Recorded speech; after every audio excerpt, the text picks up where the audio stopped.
یہ مقلد اور غیر مقلد کا فرق اور مقلد ہونا کیوں ضروری ہے؟ لے بھیا اب آ گیا سوال بہت آرام سے ہاں عام آدمی سمجھ گئے، کامن مین، جو قرآن اور حدیث سے خود مسئلہ معلوم نہیں کر سکتا، اس کی اتنی صلاحیت نہیں کہ وہ آیت اور حدیث کو سامنے رکھ کر مسئلہ نکال سکے، اس عام آدمی کے لیے ضروری ہے کہ وہ تقلید کرے۔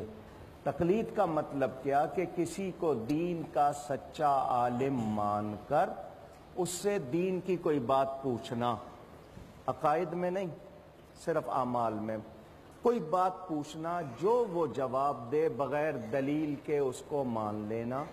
جب اس کو دین کا عالم مانا ہے تو تسلی ہے کہ یہ قرآن حدیث کے مطابق کہے گا، تو بغیر دلیل کے اس کی بات ماننا، تو اس کو تقلید کہتے ہیں۔ عام آدمی کے لیے تقلید ضروری ہے، جو مسئلہ خود نکال سکتا ہے اس کے لیے ضروری نہیں۔ تو یہ ائمہ اربعہ اور ادھر یہ پانچویں فقہ جعفریہ جو ہے ان کا، تو ہم لوگ آج جتنے مسائل پر عمل کر رہے ہیں یہ ان لوگوں کی مہربانی کہ انہوں نے ہمارے لیے آسانی کر دی۔ اب حضرت داتا گنج بخش جیسے مقلد، خواجہ غریب نواز جیسے مقلد، سیدنا غوث اعظم جیسے مقلد، تو پھر ہم کیا ہیں؟ تو یہ ایک انتظامی مسئلہ ہے، اس لیے میں نے واضح کہا۔ قاری صاحب آپ اپنا موقف ضرور دے دیجئے۔ جزاکم اللہ ڈاکٹر صاحب۔ پہلی بات تو یہ ہے، ہم یہ کہتے ہیں کہ نبی مکرم صلی اللہ علیہ وسلم کی جتنی بھی تعلیمات ہیں قرآن مجید سمیت اور احادیث مبارکہ سمیت، اللہ رب العالمین نے قرآن مجید میں جگہ جگہ فرمایا کہ وَلَقَدْ يَسَّرْنَا الْقُرْآنَ لِلذِّكْرِ فَهَلْ مِن مُدَّكِرٍ، ہم نے قرآن کو تمہاری تفہیم کے لیے آسان کیا ہے، کوئی ہے سمجھنے والا؟ گویا اللہ خود دعوت فکر دیتا ہے کہ قرآن تمہاری تفہیم کے لیے قرآن آسان ہے، اسے سمجھو۔ پھر نبی کریم صلی اللہ علیہ وسلم نے اپنی پوری 23 سالہ دور نبوت کی زندگی میں اس قرآن پر عملی صورت میں عمل کر کے دکھایا اور اس کو مزید آسان بنایا آپ کی زندگی سے۔ گویا جب ہم قرآن کو نبی کی زندگی سے جوڑ دیتے ہیں تو قرآن اور حدیث دونوں کی تفہیم سہل اور آسان ہو جاتی ہے۔ عوام الناس کے لیے یہ عذر پیش کرنا کہ چونکہ قرآن و حدیث مشکل ہیں، وہ سمجھ میں نہیں آتے ہیں، میں سمجھتا ہوں واللہ باللہ جتنا مشکل عبارت فقہ کی ہے قرآن و سنت اس سے بہت زیادہ آسان ہے۔ اور عموماً ہر مسجد میں آپ دیکھیں گے ڈاکٹر صاحب قرآن کا درس ہوتا ہے، حدیث کا درس ہوتا ہے، کہیں بھی فقہ کا درس نہیں ہوتا، شاید اسی لیے کہ مشکل ہے، عوام کی سمجھ میں ہی نہیں آتی۔ چلو ٹھیک ہے، صحیح ہے۔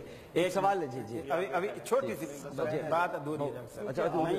اچھا چلے کمپلیٹ کر لیں کمپلیٹ۔ ہم یہ کہتے ہیں کہ نبی مکرم صلی اللہ علیہ وسلم جب دنیا میں تشریف لے آئے، جی ہم سے کلمہ پڑھوایا گیا لا الہ الا اللہ محمد رسول اللہ، تو ان دو کے علاوہ تیسرا کوئی ایگریمنٹ ہم سے نہیں لیا گیا۔ اور اگر قرآن مجید کی آیت میں اولی الامر کے الفاظ کہے بھی گئے تو اس کو بھی اس شرط کے ساتھ جوڑ دیا گیا فَإِن تَنَازَعْتُمْ فِي شَيْءٍ فَرُدُّوهُ إِلَى اللَّهِ وَالرَّسُولِ، پھر وَإِلَىٰ أُولِي الْأَمْرِ ختم کر دیا۔ جب تک اللہ اور اس کے رسول کے تابع ہیں یہ اولی الامر، ان کی اطاعت کرو، جس طرح والدین کی اطاعت ہے، بڑوں کی اطاعت ہے، علماء کی فرما برداری ہے، استادوں کی فرما برداری ہے، لیکن جب اللہ اور اس کے رسول کے خلاف کہیں گے پھر ہم نہیں مانیں گے۔ اللہ اور اس کے رسول، پھر اللہ کے رسول کی گارنٹی اللہ دیتا ہے۔ دنیا میں جس کو ہم نے اپنا امام بنایا ہے اس کو ہم نے بنایا ہے، نہ اللہ نے قرآن میں کہا نہ نبی کریم۔ ہو گئی نا، اب آپ نے کہہ دیا کہ بالکل آپ تقلید جائز نہیں۔ یہ کیا بات ہے؟ یہیں تک رہنے دیں۔ نہیں، آپ نے جو کچھ کہا وہ اختلاف نہیں تھا اور میں نے کہا نہیں یہ نہیں کہہ رہے آپ کی بات کمپلیٹ ہوئی نہیں ہوئی، یہ پوچھ رہا ہوں میں آپ سے پوچھ رہا ہوں تو کر دیں۔ تو میں عرض کر رہا تھا کہ اللہ کے رسول کے علاوہ دنیا میں کسی بھی شخص کی اللہ نے اس کے رسول نے کوئی گارنٹی نہیں دی کہ یہ جو کہتا چلا جائے اس پہ عمل کرتے چلے جاؤ، میں ذمہ دار ہوں۔ لیکن اپنے رسول کی اللہ نے ذمہ داری دی ہے، حتیٰ کہ اتنی دی ہے کہ ہاں من یطع الرسول فقد اطاع اللہ، جو رسول کی اطاعت کرے گا میں یہ سمجھوں گا اس نے میری اطاعت کی۔ ٹھیک، بالکل صحیح۔ بس وقفے کے بعد اس کو کنٹینیو کر لیتے ہیں، ذرا آرام سے بات ہو جائے گی۔ جی ذرا آپ علامہ صاحب پہلے وہ اس کو کمپلیٹ کر لیجیے۔ یہ آپ کا سارا پروگرام جب سے آپ کر رہے ہیں وہ عالم ٹائم، عالم آن لائن، عالم اور عالم یا عالم کے بول، یہ کیا ہے پھر؟ میں دلائل تو اتنے دوں کہ اگلے کے پاس وہ گما نہ کر کے مجھے جرأت سوال نہیں، فقط یہ ڈر ہے تجھے لاجواب کر دوں گا۔ ہم وہ ماحول نہیں بنانا چاہتے۔ یہ سوال ہوا ہے تو کیوں ہوا ہے؟ کہ جو جانتے ہیں وہ بتائیں، ان کو نہیں معلوم تو پوچھ رہے ہیں نا، یہی تو ہے، اور کیا ہے؟ اور کس چیز کا نام ہے تقلید؟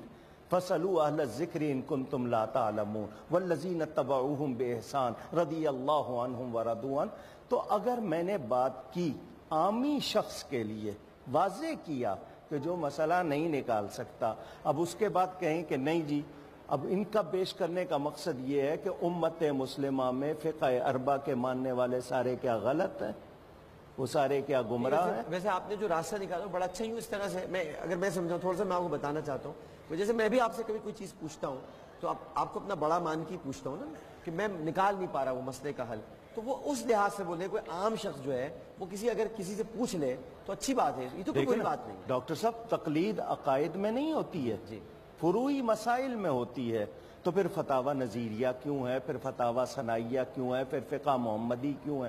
اب وہ اپنی معلومات کا دعویٰ کر رہے ہیں کہ فقہ کا درس نہیں ہوتا، ان کو پتا ہے کہ ہم 10 آپ کی طرف آتے ہیں مصبی صاحب، آپ ذرا اس پہ کچھ۔ جی بسم اللہ الرحمن الرحیم۔ مکتب امام جعفر صادق علیہ السلام کے پیروکاروں کے ہاں تقلید جو ہے اس شخص کے لیے ہے کہ جو خود علم کے مراحل میں داخل نہ ہوا ہو، جسے ہم اجتہاد کہتے ہیں، اور عام آدمی کیونکہ قرآن مجید میں محکم ہے، متشابہ ہے، حدیث میں عام ہے، خاص ہے، قرآن مجید میں ناسخ ہے، منسوخ ہے، وہ ان کی تشخیص نہیں کر سکتا۔ اس لیے غیبت امام زمان علیہ السلام کے بعد سے یہ طریقہ کار رہا ہے کہ عوام جو ہیں وہ علماء جو معین ہیں ان کی تقلید کرتے ہیں تاکہ روزمرہ کے مسائل شریعہ کی طرف آگے بڑھیں، اور اسی کو ہم نے تقلید کا نام دیا۔ ٹھیک ہے، آپ نے کچھ اس میں اضافہ کرنا؟ جی الحمدللہ پوری دنیا میں فقہ حنفی، فقہ حنبلی، فقہ مالکی اور فقہ شافعی کے ماننے والے ان 1.5 ارب مسلمانوں میں سے اکثریت ان سے وابستہ ہے، اور بقیہ جو امام جعفر صادق رحمۃ اللہ علیہ کے مسلک سے ماننے والے۔ اگر آپ کہیں کہ جو نہ ماننے والے ہیں غیر مقلد، ان کی تعداد اتنی نہیں ہے، اس لیے بڑی بیلنس سی بات یہاں پر یہ کی جائے جو علامہ کوکب نورانی اوکاڑی صاحب نے فرمائی کہ بھائی ایک آسان سی دلیل دی ہے، ایک وہ شخص جس کو قرآن عربی میں بھی صحیح پڑھنا نہیں آتا، وہ اس کی اردو میں ٹرانسلیشن کیسے کرے گا؟ پھر جب وہ عربی کی حدیث نہیں پڑھ سکتا تو اس میں سے مسئلہ کیسے نکالے گا؟ پھر وہ پھنس گیا تو پوچھے گا کس سے؟ تو یہ لوگ، یہ 4 وہ لوگ ہیں امت کے، وہ پلرز ہیں، وہ ستون ہیں کہ پوری دنیا کے مسلمانوں نے ان کی تقلید کی، امام اعظم ابو حنیفہ کی، امام شافعی کی، امام مالک کی، امام احمد بن حنبل کی۔ ٹھیک ہے، اب جو لوگ تقلید نہیں کرنا چاہتے ان کی مرضی ہے، نہیں کرو بھائی، ٹھیک ہے، ہم ان پر اس پروگرام میں بیٹھ کر کوئی فتویٰ نہیں لگانا چاہتے، اور نہ وہ، اس لیے ہمارے لوگوں کو بھی یہ نہ کہا جائے جس طرح آپ اپنا موقع فتویٰ تو خیر ڈاکٹر صاحب کوئی نہیں دے رہا، فتویٰ کی بات ہی بھی نہیں لگایا، اور میں نے بھی وہ بھی یہ نہیں کہہ رہے، وہ کہہ رہے ہیں وہ ایک عام بات کر رہے ہیں، جنرل، آپ کو نہیں کہہ رہے۔ پہلی بات یہ ہے قرآن مجید کی جس آیت کو دلیل بنایا جاتا ہے فَاسْأَلُوا أَهْلَ الذِّكْرِ کے علماء سے شروع ہے۔ اس کو ابھی بات تو کر رہے ہیں، I'm sorry، ان کی بات تو نہیں سنوں گا، بات تو نہیں سنوں گا، سنیں گے تو اس لیے کہ میں بات ختم کر چکا ہوں، وہ اپنے موقف پہ رہیں، ہم ان کو بدلنا نہیں چاہتے۔ آپ موقف پہ رہیں، قائم رہیں، آپ اپنے پہ رہیں، ہم تقلید کرنے والوں کو غلط نہ کہیں۔ مگر آپ نے انصاف، آپ وعدہ کریں آپ تقلید نہیں کریں گے، آپ تقلید تو الحمدللہ نہیں کرتے اور نہیں کریں گے، لیکن آپ نے انصاف نہیں کیا، یہ میرے دل میں اچھا آپ ایک کہنے، ایک جملہ کہنے، ڈاکٹر ایک جملہ کہنے، میں پھر اس کا جواب پھر میں آؤں گا، ایک جملہ صرف کہنے، اجازت، ایک جملہ۔ قرآن مجید نے کہا فَاسْأَلُوا أَهْلَ الذِّكْرِ إِن كُنتُمْ لَا تَعْلَمُونَ، ساتھ میں یہ بھی کہا بِالْبَيِّنَاتِ وَالزُّبُرِ، دلائل اور براہین پوچھو علماء سے، علماء کی رائے نہیں پوچھو۔ ایک دوسری بات، جیسا کہ مفتی صاحب نے فرمایا کہ جو جاہل لوگ ہیں ان کے لیے ہے کہ وہ تقلید کریں، علماء کے لیے نہیں ہے۔ میں یہ پوچھتا ہوں کیا مفتی صاحب عالم ہیں؟ مفتی عابد؟ نہیں آپ سے نہیں، آپ ایک منٹ، نہیں میں اکاڑوی صاحب کو مفتی صاحب سے وہ ڈاکٹر علامہ کوکب نورانی صاحب، تو میرے ذہن سے میں وہی تھا، تو انہوں نے کہا تو یہ عالم ہیں،